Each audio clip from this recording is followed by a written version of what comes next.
A billion-dollar company lost its entire patent from a deal they made in secret. No leaks, no press releases. The invention itself was never revealed. And yet, the US Supreme Court said, your patent is invalid.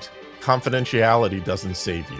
If you're raising money, signing a licensing deal, signing supply agreements, pre-selling a product, this ruling can quietly destroy your future patents before you ever go public. Because the trap that took out Helsinn is the same trap that most founders are walking into right now without even knowing it. Stay with me, because if you miss this, you can lose everything that you're building. Most founders live by one assumption. If it's confidential, I'm safe. That's the lie. US patent law doesn't work that way. A single commercial agreement, even a private one, can count as an offer for sale and kill your patent rights before you ever file. You can lose everything without posting, pitching, or publishing even a single thing. I've guided founders through the toughest IP situations imaginable: product launches, licensing deals, and investor negotiations. And this rule shocks people every time. You can lose your patent rights even if no one ever sees your invention. The Supreme Court made this brutally clear in Helsinn versus Teva. Helsinn developed a breakthrough anti-nausea drug,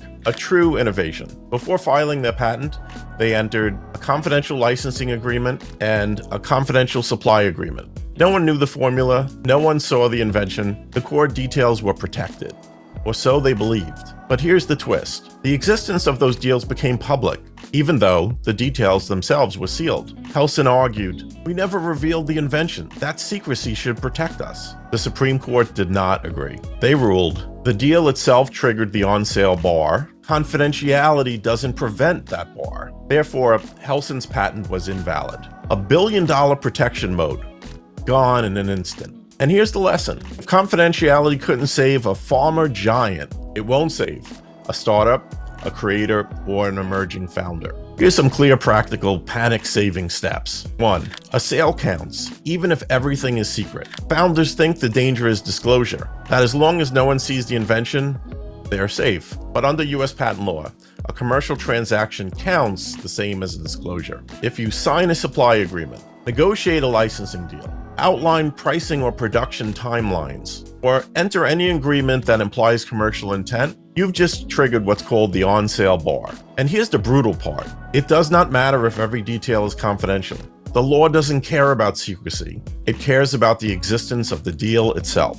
Once that deal exists, the one-year clock starts, even if the public learns nothing about your invention. Most founders don't even realize that they've started the countdown. 2. Fundraising, pre-sales, and licensing can trigger the same rule. This is where almost every early-stage company walks into a buzzsaw. Anything that looks like a commercial obligation can activate this patent-killing rule, including investor agreements, term sheets that include manufacturing or deliverables, pre-sales with early customers, letters of intent with pricing, licensing conversations with future supply commitments, and revenue share agreements tied to product delivery. If money changes hands or you enter into a binding agreement, you may already be in the danger zone. You don't need to start selling the product. You don't even need to finalize the contract. Even the offer can be enough to create a problem. Startups pride themselves on early traction and pre-revenue deals. But from a patent perspective, those early wins can blow up protection before they ever file. 3.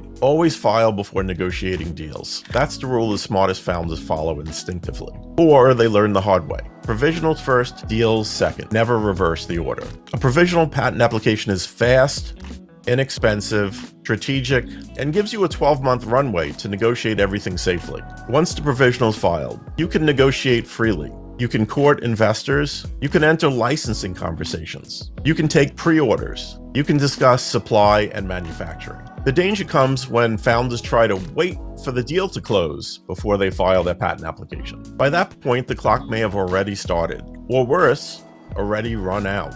File early, file often, file before any document with dollars, deliverables, or obligations hits a founder's inbox. 4. NDAs do not protect patent rights. NDAs make founders feel safe. They create the illusion of protection. But legally, NDAs do nothing to prevent the on-sale bar. They protect confidentiality, help prevent leaks, and limit who can talk about your idea. But they have zero impact on whether the law considers your invention on sale. This is where founders get blindsided. They sign an NDA to feel safe, a licensing LOI, and they still feel safe, a confidential supply agreement, and they still feel safe. And later they discover the patent is dead because the agreements themselves started the countdown. The NDA doesn't change the fact that a commercial agreement exists. And it's the existence of the deal, not the secrecy of the terms, that invalidates the patent. This is the rule that founders discover too late, usually after they've lost investor confidence or a competitor steps into a space that they thought they owned. If you're negotiating any deal, investor, licensing, supply, or pre-sales, talk to me before you sign. The Supreme Court made the consequences very clear.